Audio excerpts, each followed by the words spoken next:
Hi, this is Jason Sicilian, and one of the most requested videos I get is the Sicilian defense. The Sicilian defense is one of the most common openings you will ever see, even in the top level play. You will see this often. Okay, so the Sicilian defense starts out with pawn to e4. So basically, you know, um, White is saying I want to free up my bishops and my queen and get control of the squares and it's getting control of the d5 square. So now what we're going to do is play c5. So c5, this removes the thrust of d4. Eventually if you play more like f5 or something like that,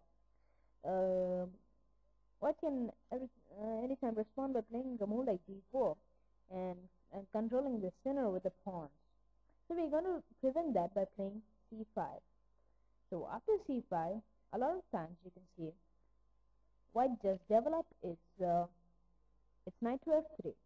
Knight to f3 does a couple of things. First, it controls it controls the d4 and the e5 squares, and you can see that already these four mid squares are controlled by the White's pieces. Now White is going to play d6. Sure. And now White is going to play d6. One thing, protecting the pawn, and other thing, it's allowing the bishop to develop.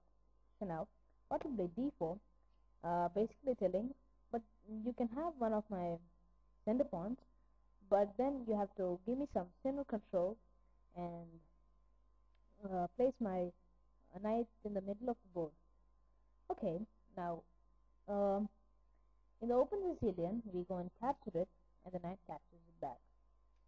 And now we are going to threaten the pawn. We're going to threaten the pawn on e4.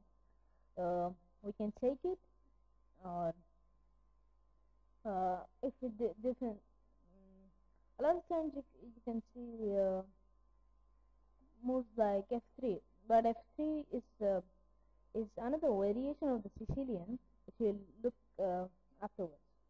So the Sicilian defense is it's very popular basically, and now a lot of times you can see knight to c3, basically saying you're attacking my pawn. Okay, I'm going to defend it also. And now this is the way the Sicilian starts. So the Sicilian has a number of different variations. The Najdorf, it's written as Najdorf, but it's pronounced as Najdorf. We have the accelerated dragon variation, and we have other attacks in the dragon variation. And right now we'll look at the main points of the Sicilian. The Sicilian defense itself scores 37 win percent for black and 35 win percent for black. For 37 win percent for black and 35% win percent for white. 35, yeah. So now you must be thinking, this position, White can win in this position. But if you go through the variations, this is just the opening of the Sicilian defense. And now, after we play one of the variations, you can see black will have a really good control, and it's a really good time for black to play. And right now, this is a Sicilian, and I will show you the Najdorf variation. The most requested videos I get is Sicilian defense. The next video I'll show you the dragon variation, and now I'll show you the Najdorf variation. After knight c3, you can see the Najdorf variation, that is a6. That is supporting b5 at one point. Yeah, it does a couple of things. First thing, it controls the b5. It can be future jump points for the knights, and it's preventing the bishop. It's preventing the bishop from coming to the b5 square and checking the king. So a6 is a very strong move, and at some point we can even play b5. b5 is considered as a very strong move, and after b5 we can even play b4 and attack the knight. So these are the main point of the Sicilian Najdorf. And now we look at the English attack, which is the white plays. White will play. White will play bishop to e3, protecting this pawn, and at some point coming to the f6 square after white is castled. Now we will play e5, just you know just setting the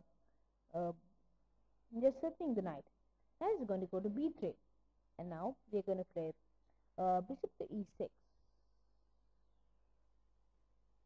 Bishop to e6 does a couple of things. First thing, it develops pieces, and then it allows the at the future point of the game, bishop to e6 will prove very useful for you, as it controls both sides of the squares.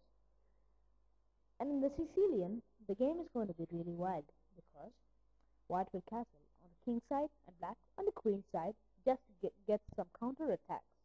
After bishop to e6, a lot of times you can see f3.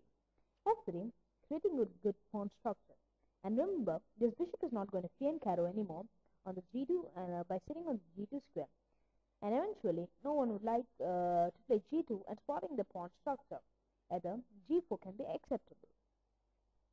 Okay, now we're going to play bishop to e7, and we have two bishops joined in action. You can see queen d2, and after we castle, the bishop can anytime come over here. Okay, queen d2, and now we're going to castle. After castling, a lot of times you can see white has cast him, and it's going to be a very good game for black ahead. Black, as I told you, you can develop your at some point you can play queen to d6, joining attacking the king by joining the queen and the dark squared bishop. And at some point after this, you can play knight to d7.